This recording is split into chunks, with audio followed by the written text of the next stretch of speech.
Hi everybody, it's Chef Nicole and I'm excited after a few weeks away from doing online demos to be back with you guys sharing one of my absolute all-time favorite desserts, chocolate mousse.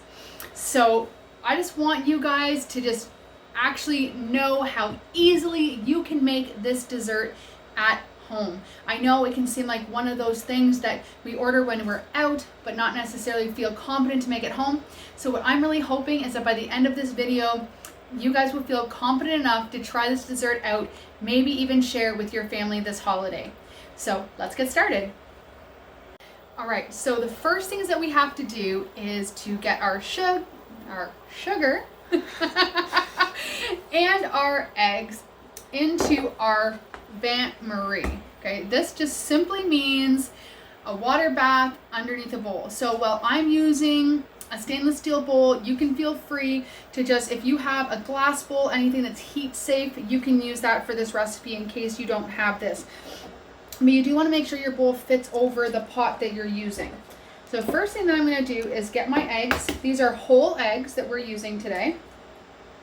And I'm going to get them into the pot, into my bowl that's on my pot, and then I'm going to whisk in my sugar. There we go. All right, so you want to make sure that your bowl is not too hot or your egg whites are going to start cooking as soon as it gets mixed in there. So I'm just going to give my hands a quick little wash, and then I'm going to show you guys how to get the sugar and everything incorporated. To my 2 whole eggs, I am adding in 55 grams of sugar. It weighs out to about between a quarter and a half a cup. But for this recipe, I really do suggest, if you have a scale at home, this is one of those recipes that can really benefit from that precision, because the temperature of our ingredients and our measurements of our ingredients really do make a difference in the success of this recipe. So I will provide the ingredients in cup measurements and scale, but if you have a scale, that's definitely the way that you want to go. So what I'm going to do here is I'm going to keep whisking my egg yolks. You're going to notice that in a minute or two, it's going to start to turn a little bit of a paler yellow. It is going to start to get some ribbons where the eggs separate across the bottom of the bowl. When that happens, that's when I'm going to know that my eggs are tempered. But I am going to use my thermometer real quick and just make sure that it hits at least 60 degrees Celsius, which lets me know that my eggs are properly cooked and safe to incorporate into my dessert. So while I work away here and whisk this, I'm going to come right back when it gets to the right temperature and show you guys what to do next. You can see how rich and thick this mixture has gotten. Again, guys, all we have is 2 eggs and a little bit of sugar. Doesn't that look delicious? I'm just going to go ahead and pull this off of the heat. I'm going to let it cool slightly, and then we're going to stir in this warm chocolate. So I'm just getting my warm chocolate mixed into my warm egg mixture. I did whisk it in 2 parts just to make sure that my chocolate didn't seize up. So I'm just going to get as much of this in as I can. You can certainly use a spatula so you don't waste any of that delicious chocolate. And then I'm just going to whisk this up. Oh, look at that. Look at how rich and delicious. So I'm hoping that you guys haven't found this too hard so far. I think the steps are pretty easy to follow, and it's a pretty simple recipe. Like I said, some of the things you just really want to watch is tempering your eggs to the right temperature and the right consistency, and then making sure that your chocolate is nice and warm and your eggs are nice and warm when you start to combine them. And now I'm going to go ahead and get started folding in my whipped cream. And I'm going to do that in 3 sections so I lose as little air as possible. So I'm going to add this in 3 stages. We all know mousse to be that light, fluffy dessert. So the most important thing is you really do want to fold it in. You are going to lose some of the air in the first batch for sure, and a little bit in the second.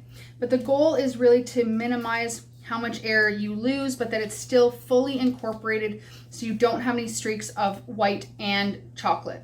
So I'm going to keep folding this in. I'm going to add in the second one, and I'll show you guys how the final one looks when I add that in at the end. All right, so I'm gonna add in the last bit of my whipped cream, and I'm gonna do my very best. So folding is more you're scooping up from the bottom and you're just folding in, you're not stirring. You're really trying to minimize how much air you lose.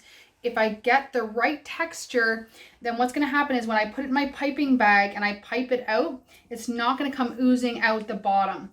This actually might be a little bit looser. My whipped cream was sitting out for a couple of minutes while I was getting ready for the video, so it could be even a little stiffer, but I think that it's gonna pipe out just fine. It's gonna hang out in the fridge for a while anyways. Just take this piping bag. I am putting it into a tall cup, whatever you have at home that's kind of tall. Maybe it's an old yogurt container that maybe you keep around for storage, or something that's a 1 liter works best. And then I'm going to start scooping this delicious mousse into my piping bag. I'm going to try and pour this so you guys can see, and hopefully I won't pour it all over the counter. Let's see. Oh, there we go.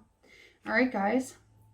So this didn't take very long at all. It's a very quick dessert that you can make, pop in the fridge, with just a few ingredients. Now, my house, we usually have most of these ingredients on hand. Eggs are like a staple in our house. Chocolate chips, someone here is always baking something, usually my daughter Abby.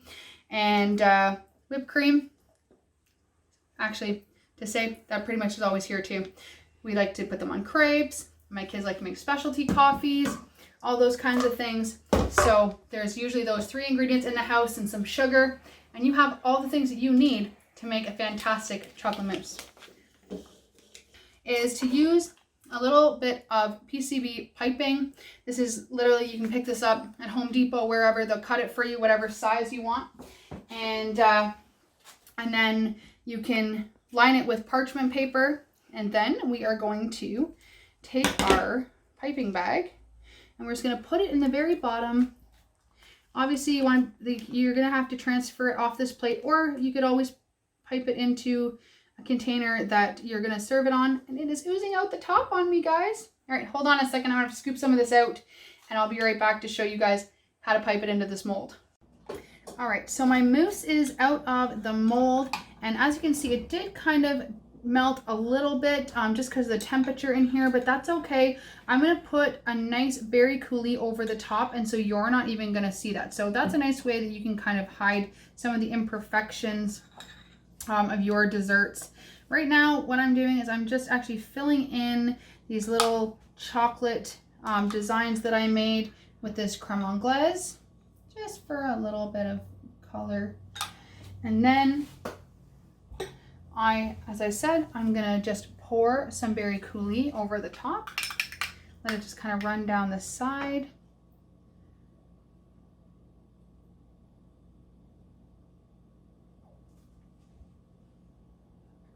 And there you go. Like I said, you can barely even tell that it didn't come perfectly out of the mold. See, I like to show you guys some of these things because you know what? Everything doesn't always go perfect in the kitchen, but it doesn't mean that you can't still have a beautiful dessert that you are proud to serve your family or guests. I'm just gonna really kind of just cover that side up. And then I'm going to toss some berries and some sugar. So my berries are mostly frozen. So I'm just going to toss some sugar because it is getting near holiday time. And so this is going to kind of just give them a little effect like they're covered in some snow. Don't they look so pretty? So I've got some blackberries, some cranberries, a little bit of cherry there. I'm just going to kind of fill in that spot where that sauce came down the side, give some different pops of color.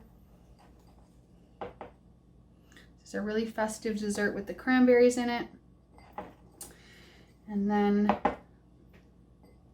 I'll show you guys, actually maybe I'll take this blackberry and use it right on top, give a little bit of more height to it. If you wanted to, you could certainly finish off this with a garnish of mint leaf. And then just take a clean towel and we're just gonna wipe off the edge of our plate. And then I'm gonna hold it up for you guys so you can see what I did for plating. And then I just have a few pomegranate seeds that I'm just gonna also just add add a nice little pop. So you don't want them in your chocolate work. Whew, managed to get that out of there without wrecking it. Perfect. Oh, I actually got that nice little drop of berry there. You could even do, if you wanted to add a couple more drops, but I think I'm just gonna actually clean that out of there with my towel. And that, guys, is going to be your chocolate mousse dessert. So have some fun playing around with plating and design. My kids love to do their own dessert plates and just play around with designs and decorations. So maybe this holiday, like, that could be something you guys do at home. Grab the ingredients, make the mousse ahead of time, and let everybody decide how they're gonna plate up their dessert. So I hope this looks as good to you as it does to me, and I am going to dig into this. Thanks so much for joining me again. I'm Chef Nicole. I'm here on behalf of the Kitchener Market, and I hope that you guys have a fantastic start to the holiday season, and we look forward to seeing you at the Kitchener Market or online really soon. Have a great day.